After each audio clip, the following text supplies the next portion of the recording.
ஆபீஸ்ல நம்ம வீட்டுல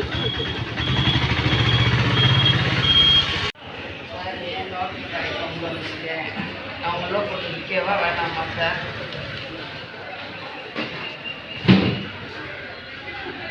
எங்கடா வீடியோ எடுத்துக்கிட்ட? சொல்லுங்க சார். இல்லை கடை பழகலான்னு சொன்னால் எழுதி கொடுங்க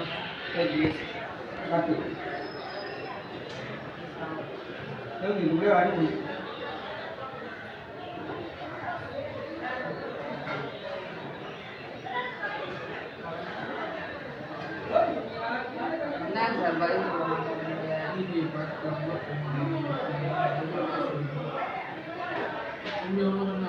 இந்த எங்கள் அம்மாவுக்கு பதில் சொல்லுங்கள் சார். தோட்டத்தில் இருந்து காய் வந்துருக்கு சார். இதேமாதிரி நிறையா வாட்டி சஸ்பெண்ட் பண்ணி காயை விற்க விடாமல் ஆக்கியிருக்கீங்க சார். இதுக்கு என்ன சார் சொல்யூஷன் அதை சொல்லுங்கள் சார். சந்தைக்கு வர்றதே காய் விற்கணும், தோட்டத்தில் இருக்கிற காய் விற்கணும்னு தான் வர்றது.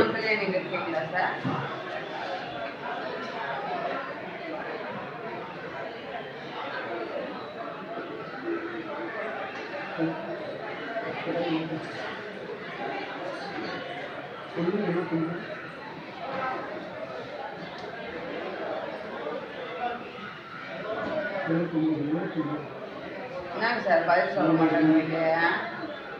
என்னங்க சார் 40 ரூபாய் கேட்குறேன் சார். 42 ரூபாய்க்கு எங்களுக்கு கட்டாது, 42 ரூபா கொட்டாது, கொஞ்சமாக கட்டு அப்படின்னு சொன்னதுக்கு இங்கே வந்து சொன்னாங்க. முன்னாடியே தானே சார் சொன்னேன். என்ன சார் நான் தப்பு பண்ணிட்டேன்? என்ன சார் நான் தப்பு பண்ணிட்டேன் சொல்லுங்க சார். அதை தப்பவா சொல்லுங்க சார்.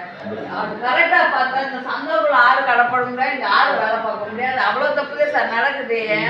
அந்த தப்புதே அவ்வளோ தப்புதே சார் நடக்குது.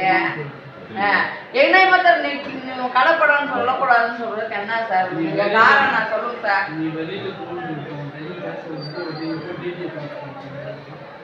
எதுக்கு சார் காரணம் சொல்லுங்க சார். கடை போடக்கூடாதுன்னு சொல்லி எழுதி கொடுங்க சார். இல்லாட்டி அந்த எழுதி கொடுங்க சார். 2000 ரூபா செய்யுங்க சார். நான் ஒன்று கடை போடக்கூடாதுன்னு சொல்ல போடாமல் இருந்துக்கிறேன். கொண்டாங்க சார், எழுதி கொடுங்க சார்.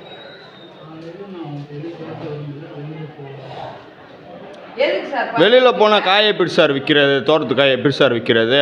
இப்படி எத்தனை வாட்டி சார் சஸ்பெண்ட் பண்ணுவீங்க? எத்தனை வாட்டி சார் நட்டப்படுவாங்க? ஒரு பொம்பளை சார் விவசாயம் பண்ணிட்டு கொண்டு வந்து காயை கொண்டு வந்து போட்டுட்டு இருக்கு. 60% of people belong to agricultural background.